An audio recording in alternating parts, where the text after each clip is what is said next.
Olá, irmão, paz, tudo bem com vocês? Passando aqui para trazer mais uma mensagem da parte de Deus, nosso canal Palavra Viva.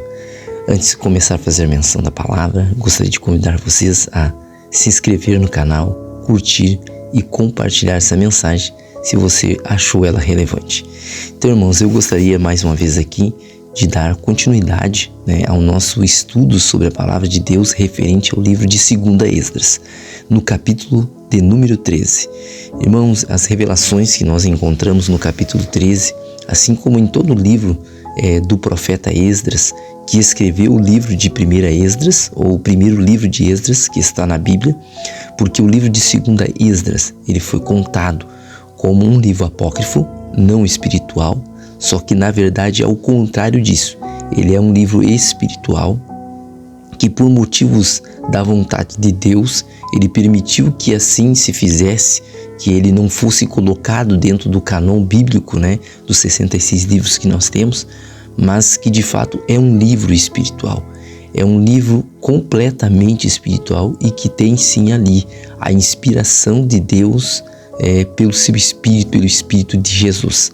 Então eu gostaria de falar hoje, referente ao capítulo 13 de 2 Esdras, sobre Gog e Magog, a primeira guerra de Gog e Magog, que por alguns é conhecido como a guerra do Armagedon. Bom, vamos ler os textos aqui para que nós não venhamos fazer confusão naquilo que nós queremos explicar. Então, veja bem, irmãos, nós vamos ler aqui alguns versículos de 2 Esdras, lá no capítulo 13, a partir do versículo 5. Se você quiser entender a primeira explicação, eu vou colocar aqui embaixo na descrição, que eu já fiz um vídeo falando sobre esse texto desse capítulo 13 que fala do homem que subiu do coração do mar ou do profundo do mar. Então eu fiz referência ali aos primeiros versículos desse capítulo. Como o estudo é muito extenso, então eu vou fazer em partes esses vídeos. Então, para você entender essa segunda parte, leia também e estude sobre os primeiros versículos, versículo 1 ao 4 de 2 Esdras do capítulo 13, e olha o vídeo que eu vou deixar na descrição. Então diz assim o versículo 5 do capítulo 13. Depois disso, olhei e vi uma infinita multidão de pessoas, e estava reunida dos 4 ventos do céu para fazer guerra contra o homem que subiu do mar. E olhei e vi que ele esculpiu para si um grande monte e subiu até ele. E tentei ver a região ao lugar ao qual o monte foi esculpido, mas não consegui. Depois disso, olhei e vi que todos os que haviam se reunido contra ele para guerrear com ele estavam cheios de medo e ainda assim ousaram lutar. Até aqui, irmão, depois nós vamos fazer a leitura do restante. Então, o que eu estou querendo falar nesse vídeo e explicar é sobre a primeira guerra de Gog e Magog, que está descrita no livro do profeta Ezequiel, e também está descrita no livro do profeta João, no livro da Revelação. É lógico que nós temos que separar a primeira guerra de Gog e Magog e a segunda guerra de Gog e Magog. A primeira guerra de Gog e Magog acontece antes do milênio. E nós vamos ler o versículo que faz menção disso em Apocalipse. E a segunda guerra faz menção no capítulo de número 20 de Apocalipse, depois do milênio. Depois das bodas do Cordeiro, depois dos 1000 anos em que a igreja estará com Cristo, em que Satanás foi amarrado e que ele vai ser solto novamente. Mas nós queremos falar especificamente sobre a primeira guerra de Gog e Magog. Ezequiel, no capítulo 38 e verso 39, perceba que nós estamos fazendo uma conexão com o livro de 2 Esdras e os livros da Bíblia, do canon que nós temos hoje, do compêndio dos 66 livros, para você entender que esse livro de 2 Esdras, ele também é um livro espiritual e que ele traz revelações profundas que Deus também falou aos outros profetas, profeta Isaías, profeta Ezequiel, profeta Zacarias, profeta Daniel e também o profeta João, que recebeu a revelação do livro de Apocalipse e das palavras e profecias que ali estão. Diz assim em Ezequiel, eu vou ler um comentário aqui que eu achei pertinente do livro do profeta Ezequiel, capítulo 38 e 39, que diz assim, que fala de uma grande batalha, né, que ocorrerá em Israel nos últimos dias e que envolverá um povo de Magog. Ou seja, Magog, se não estou enganado, é a descendência de Gog, liderado por um rei chamado Gog. Ezequiel descreveu que essa guerra seria travada nos montes de Israel. Na descrição aqui do capítulo 13 de Esdra, ele fala do Monte Sião. E eu acredito que quando ele se refere ao Monte Sião, é lógico que ele está se referindo também à cidade de Israel, que fica cercada por montes. Então ele descreve que esta guerra seria travada nos montes de Israel, contra os filhos de Israel. Então aqui, como nós estamos falando da primeira guerra de Gog e Magog, nós já estamos nos inserindo no livro também do profeta Zacarias, que nós vamos ler no capítulo 14. O Senhor também disse a Ezequiel que ele salvaria milagrosamente seu povo dos exércitos de Magog, para que todas as nações soubessem que eu sou o Senhor. Ezequiel 38, verso 23.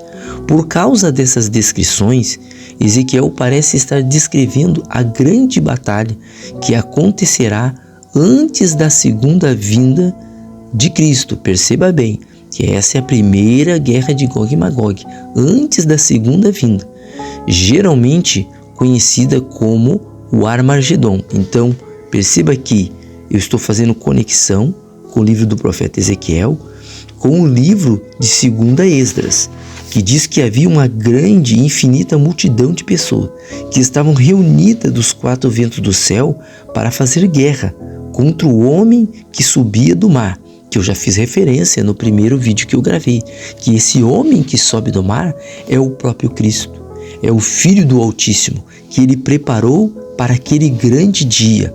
Ou seja, o mistério que Paulo fala depois do ressoar da última trombeta. A última trombeta que tem referência no livro de Apocalipse, no capítulo 11, verso 15, quando o último anjo, o 7º anjo, tocar a 7ª trombeta. E quando fala em Apocalipse 1:7, que o Cristo, o Jesus que nós cremos, o Yeshua, virá visível, o sinal do Filho do Homem. Também descrito no livro de Mateus, do Evangelho de Mateus, capítulo 24, que fala que depois da aflição daqueles dias, virá o sinal do Filho do Homem, e ele enviará os seus anjos para fazer a colheita das uvas, né? As uvas referente ao povo que estará preparado para morar com Cristo, para estar com Cristo, para reinar como reis e sacerdotes. Então perceba que esta grande multidão, ela vai atravessar o rio Eufrates, porque ele vai se secar. Veja bem que aqui o profeta Ezequiel, ele diz assim, algo que pode confundir algumas pessoas, é o fato que João, como eu já descrevi aqui em palavras, ele descreve uma batalha entre o bem e o mal no final do milênio, dando-lhe o nome da batalha de Gog e Magog. Veja que João também fala de Gog e Magog, né? Apocalipse 20, no verso 7. Portanto, há 2 batalhas, chamadas de Gog e Magog. A primeira antes da segunda vinda e a outra no final do milênio. Elas são semelhantes no sentido que haverá grandes batalhas que destruirão completamente os inimigos de Deus, aqueles que se levantam contra Deus, as nações reunidas que se levantam contra Deus, como fala o livro do profeta Esdras, 2 Esdras. E haverá grandes batalhas, que os inimigos de Deus serão destruídos completamente e resultarão em mudanças importantes na terra. Então perceba que a conexão que este livro apócrifo, livro espiritual de 2 Esdras, faz com o livro do profeta Ezequiel, e que também faz referência ao livro de Apocalipse. Veja bem que Apocalipse, no capítulo 19 e no verso 19, diz assim: Vamos ler a partir do verso 17. E vi um anjo que estava no sol, e clamou com grande voz, dizendo a todas as aves. Veja bem que, por causa da batalha, por causa da guerra, haverá muitos mortos, em que a palavra diz que haverão 7 meses de purificação, em que as pessoas terão que limpar a terra por causa dos mortos. Então as aves, provavelmente, que são chamadas pelos anjos, é para comer a carne daqueles que morreram. Veja bem que diz o contexto. E clamou com grande voz o anjo, dizendo a todas as aves que voavam pelo meio do céu: vinde, ajuntai-vos à ceia do grande Deus, para que comais a carne dos reis. Então os reis, veja bem que fala dos reis, né? Eu não vou estender aqui para não ficar muito grande o vídeo, mas o livro de Apocalipse fala no capítulo 13 sobre uma besta que sobe do mar, que simbolizando, né, uma parte do reinado do anticristo, que sobe a última cabeça, a 7ª cabeça, e da 7ª cabeça sobem 10 reis. Então provavelmente esses 10 reis se juntarão ao anticristo, que é o 8º reino, né, fazendo referência às 7 primeiras cabeças, os 7 primeiros reinos, e o 7º reino é a ONU. Da cabeça da ONU surgem esses 10 reis, e o anticristo ele surge como um chifre pequeno no meio desses 10 reis, né? E ele vai subjugar esses 10 reis e vai se levantar, né? Ele tem uma boa oratória, o anticristo. Ele vai fazer com que as nações, com esses 10 reis, obedeçam a ele e que se levantem contra o povo do Altíssimo, o povo de Israel, descrito em Zacarias, que nós vamos ler aqui, para combater, para destruir o povo santo. Nesse momento que ele for destruir e tentar subjugar completamente Jerusalém, Israel, é onde o nosso Cristo, o Redentor, o Salvador, aquele que era cordeiro, que agora é leão da tribo de Judá, ele descerá sobre o Monte das Oliveiras. Então veja bem, é destas carnes em que nós estamos falando aqui, que serão postas para comer pelas aves, que o anjo que estava no sol, ele clamou às aves, ele chamou as aves, para que comais a carne dos reis, e a carne dos tribunos, e a carne dos fortes, e a carne dos cavalos, e dos que sobre eles se assentam, e a carne de todos os homens, livres e servos, pequenos e grandes. Todos aqueles que forem marcados pela besta, aqueles que se levantarem contra Deus, serão mortos. E vi a besta e os reis da terra, e os seus exércitos, veja bem, os exércitos, como fala no livro 2 Esdras, reunidos para fazerem guerra, aqueles que estavam sentados sobre o cavalo, e ao seu exército. E a besta foi presa, e com ela o falso profeta, que dizia dela fizeram-se, e que diante dela fizeram sinais, com o que enganou os que receberam o sinal da besta. Apocalipse 13, verso 11 ou 14 em diante, fala da besta que sobe da terra, com 2 chifres, com aparência de cordeiro, mas que falava como dragão, que enganava, que falava meias verdades. E adoraram a sua imagem, porque a besta, né, do que sobe da terra, quanto a besta que sobe do mar, elas receberam toda a condução, foram guiadas pelo anticristo, que é o filho do diabo. Esses 2 foram lançados vivos no lago de fogo, que arde com enxofre, e os demais foram mortos com a espada que saía da boca. A espada é a palavra de Deus, do que estava sentado sobre o cavalo. 19, a gente vai ler que Jesus vem montado sobre um cavalo branco. No versículo 15 anterior a esse, do mesmo capítulo 19, diz isso: e todas as aves se fartaram das suas carnes. Veja bem o que diz o versículo 15: e da sua boca saiu uma aguda espada, para ferir com ela as nações que se reuniram contra ele. E ele as regerá com vara de ferro. Ele mesmo é o que pisa o lagar do vinho, do furor, da ira do Deus Todo-Poderoso. Então veja bem que Cristo, ele vem sobre o Monte das Oliveiras. Vamos ler Zacarias para contextualizar o que disse o profeta Esdras e João. Olha o que diz Apocalipse 14, verso 1. Eis que vem o dia do Senhor, em que teus despojos, está falando de Jerusalém, se repartirão no meio de ti, porque o inimigo ele vai tomar Jerusalém pela metade. Porque eu ajuntarei todas as nações para a peleja contra Jerusalém. Deus vai permitir. Veja bem que uma grande estrela vai ser jogada e ela vai fazer com que as águas do rio Eufrates se sequem.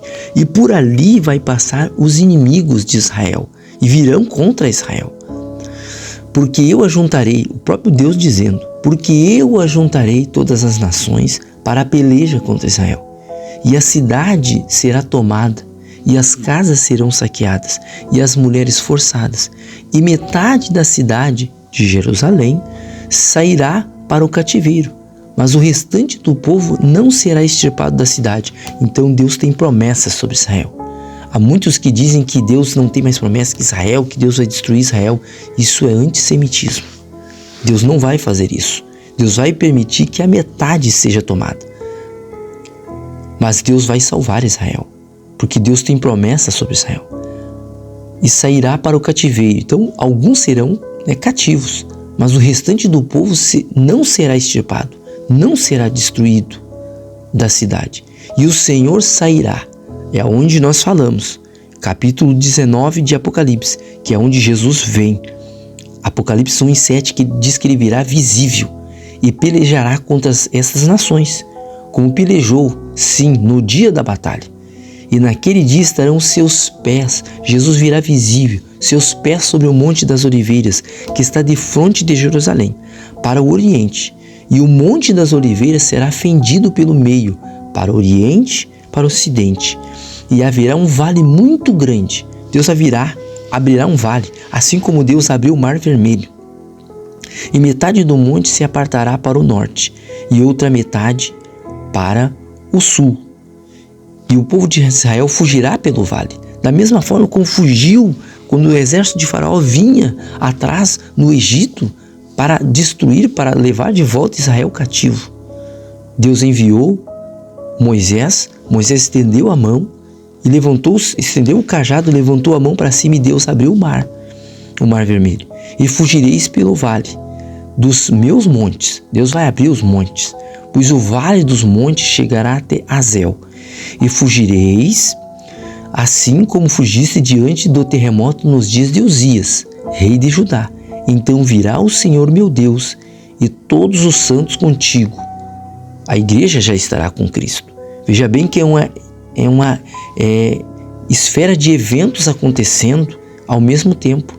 E acontecerá naquele dia que não haverá preciosa luz, nem espessa escuridão, mas será um dia conhecido do Senhor, nem dia nem noite será, mas acontecerá que ao cair da tarde haverá luz. Naquele dia também acontecerá que sairão de Jerusalém águas vivas, metades delas para o mar oriental e metade delas para o mar ocidental. No verão e no inverno sucederá isso. Até aqui, irmãos. Então veja bem que o profeta Esdras, no segundo livro, ele profetiza sobre esta guerra de Gog e Magog. Depois disso olhei e vi que todos os que haviam se reunido contra ele para guerrear com ele estavam cheios de medo.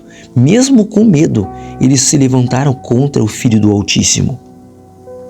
Estavam cheios de medo e ainda assim ousaram lutar. Quando ele viu a investida, a multidão vai investir contra o Altíssimo. Quando ele descer no Monte das Oliveiras para pisar ali. Meu Deus, irmão, que tremendo isso. Quando ele viu a investida da multidão que se aproximava, ele não levantou a mão, nem segurou uma lança ou qualquer arma de guerra. Veja bem o que eu li em Apocalipse 19:15. Faz referência aqui em 2 Esdras capítulo 13, verso 8. Mas eu vi apenas como ele enviou da sua boca algo como um fluxo de fogo, e de seus lábios um sopro flamejante, e de sua língua ele lançou uma tempestade de faíscas, fogo puro, meus irmãos. Todos esses se misturaram, o fluxo de fogo, o sopro flamejante e a grande tempestade, e caíram sobre a multidão que avançava, que estava preparada para lutar, e queimaram todos eles, de modo que de repente nada foi visto da infinita multidão. Eram 200 milhões, isso eu estou parafraseando, que eu me recordo, exceto o pó das cinzas e o cheiro da fumaça. Só sobrou pó e cinza, os cadáveres ali ressecados pelo fogo que caiu sobre eles. Quando vi isso, fiquei maravilhado. Depois disso, vi o mesmo homem, o homem que subia do coração do mar. Depois disso, vi o mesmo homem descer do monte e chamar a si outra multidão que estava pacífica. Eu vou deixar esta revelação para outro vídeo. Eu vou fazer agora a conexão do que nós já lemos. Apocalipse 19:19. E vi a besta e os reis da terra com seus exércitos congregados para pelejarem contra aquele que estava montado no cavalo. Veja o que diz Apocalipse 19. E da sua boca saiu uma aguda espada para ferir com ela as nações. Ele as regerá com vara de ferro. Ele mesmo é o que pisa o lagar do vinho. Veja que é a ira de Deus que vem sobre os inimigos de Deus, do Deus Todo-Poderoso. E no manto e na sua coxa tem escrito esse nome: Rei dos Reis e Senhor dos Senhores. Veja bem o que está escrito no versículo 19. E vi a besta e os reis da terra. Vale a pena repetir. E os seus exércitos reunidos para fazerem guerra àquele que estava sentado sobre o cavalo e o seu exército. E a besta foi presa, e com ela o falso profeta, que diante dela fizeram os sinais, com que enganou os que receberam o sinal da besta e adoraram a sua imagem. Veja bem que aqueles que se levantam contra o Filho do Altíssimo é aqueles que receberam o sinal da besta. E esses dois foram lançados vivos no lago de fogo, que arde em enxofre. E os demais foram mortos com a espada que saía da boca do que estava sentado sobre o cavalo. E todas as aves se fartaram das suas carnes. Segunda Esdras, capítulo 13, e no verso de número 13. Então acordei em grande terror e orei ao Altíssimo e disse: desde o princípio tu mostraste a teu servo estas maravilhas e me julgaste digno de ter minha oração ouvida por ti. Agora mostra-me a interpretação deste sonho.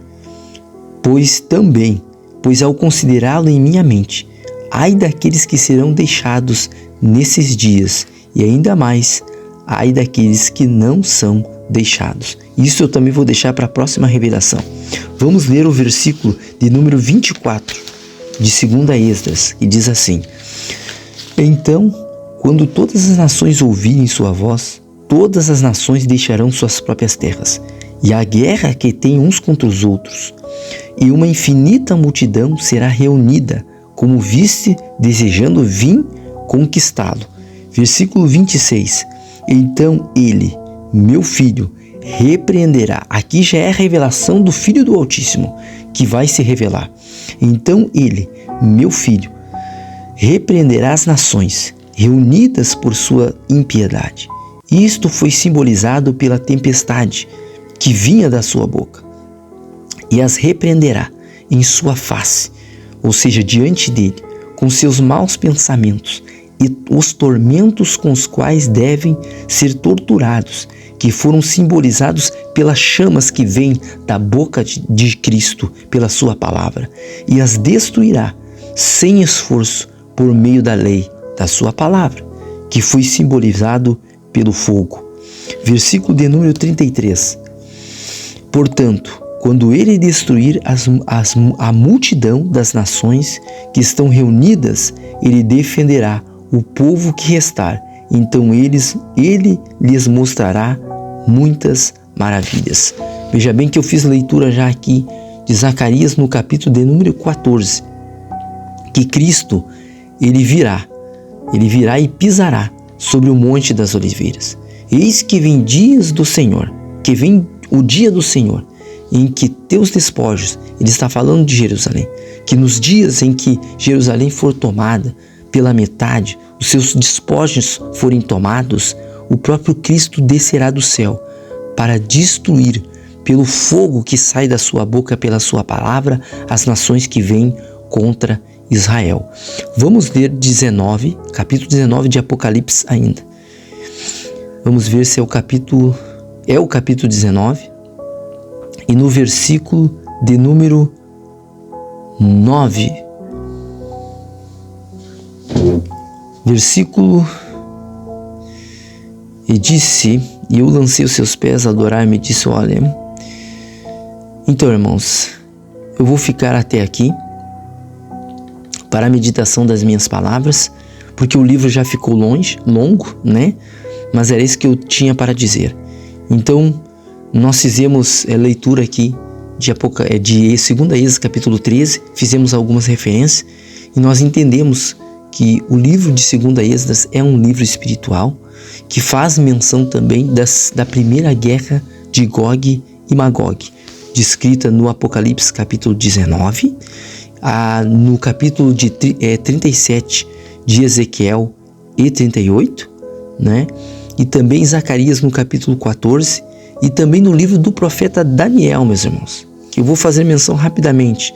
Livro do profeta Daniel no capítulo 12 diz assim: E naquele tempo se levantará Miguel é o arcanjo guardião de Israel, que se levantará o grande príncipe, que alguns dizem que fazem uma teofania, que é o próprio Cristo, que se levanta a favor dos filhos do teu povo, do povo de Israel, fazendo referência aqui e explicando a Daniel. Deus está explicando a Daniel a revelação. E haverá um tempo de angústia, que fala da última semana, profetizada pelo próprio Daniel. E na metade da última semana, o anticristo se levantará, vai matar as testemunhas e provavelmente se levantará, reunirá esses reis contra Israel. Um tempo ao qual nunca houve, desde que houve nação até aquele tempo. Então, aquele tempo, ele está falando de 1 ano. Mas naquele tempo, livrar-se-á o teu povo, todo aquele que for achado escrito no livro da vida. E muitos dos que dormem no pó da terra ressuscitarão. Então, ele está falando da primeira ressurreição, do ressoar da última trombeta. Uns para a vida eterna, primeira ressurreição. E outros para a vergonha e desprezo eterno. Então, ele está falando já da segunda ressurreição depois do milênio. Os que forem sábios, pois resplandecerão com o fulgor do firmamento. Ele está falando aqui da cúpula da cúpula que está sobre a terra, que também fala, se não me engano, no capítulo 31 de Jó. E muitos ensinam a justiça, os que ensinam a verdade, os que não contaminaram com doutrinas heréticas, como as estrelas sempre e eternamente, com brilho refugirão, por causa que serão adornados pelo galardão que receberão de Cristo.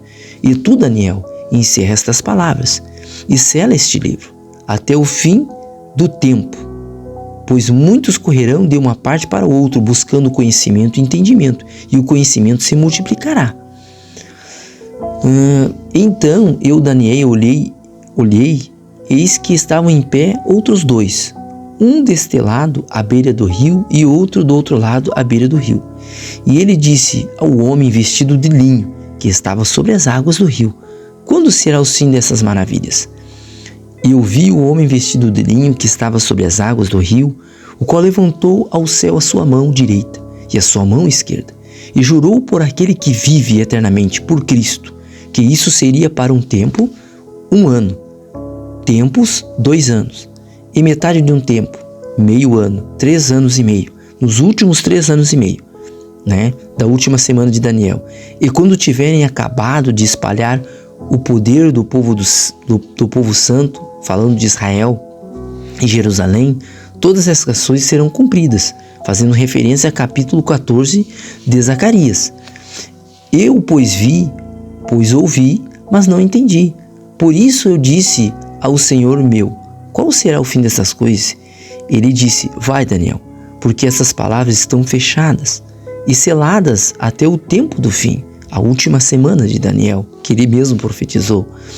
Muitos serão purificados e embranquecidos, muitos passarão, por tribulação e provados.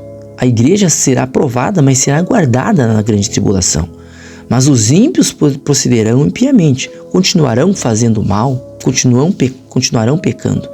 E nenhum dos ímpios entenderá, mas os sábios entenderão. Aqueles que buscaram entendimento, o complemento da palavra, o entendimento da palavra, através da oração, da consagração, eles vão entender. E desde o tempo em que o sacrifício contínuo foi tirado e postada a abominação desoladora, haverá 1290 dias. Eu ainda vou fazer um vídeo, irmãos, sobre esse entendimento desses dias. Bem-aventurado que espera e chega até 1235 dias. Tu, porém, vai até o fim, porque descansará. Ou seja, Deus está mostrando a Daniel que ele vai morrer, mas ele vai descansar e te levantarás na tua herança, no ressoar da última trombeta, no fim dos dias. Então, irmãos, até aqui, eu sei que o vídeo ficou longo, mas são grandes revelações que nós temos que entender, que Deus tem nos dado a compreender através de alguns livros apócrifos, o complemento das últimas coisas das profecias que também estão nas revelações dos profetas do Canon, como Zacarias, Ezequiel, Daniel e o Apocalipse revelado para João. Então eu gostaria de deixar essa palavra, que vocês meditem nela, que vocês leiam e façam as conexões exatas. Eu vou fazer uma descrição aqui nesse livro, nesse vídeo, melhor dizendo, para que vocês possam procurar e contextualizar as referências que eu também fiz leitura aqui. Que Deus abençoe vocês. O próximo vídeo também vou fazer referente ao capítulo 13, mas eu vou falar da grande multidão que foi deixada, mas que com certeza está falando da multidão dos santos que não se contaminaram, né, e não se deixaram ser marcados pela marca da besta. Que Deus abençoe grandemente vocês. Se inscrevam, curtam e compartilhem nesse canal. Em nome de Jesus, um abraço.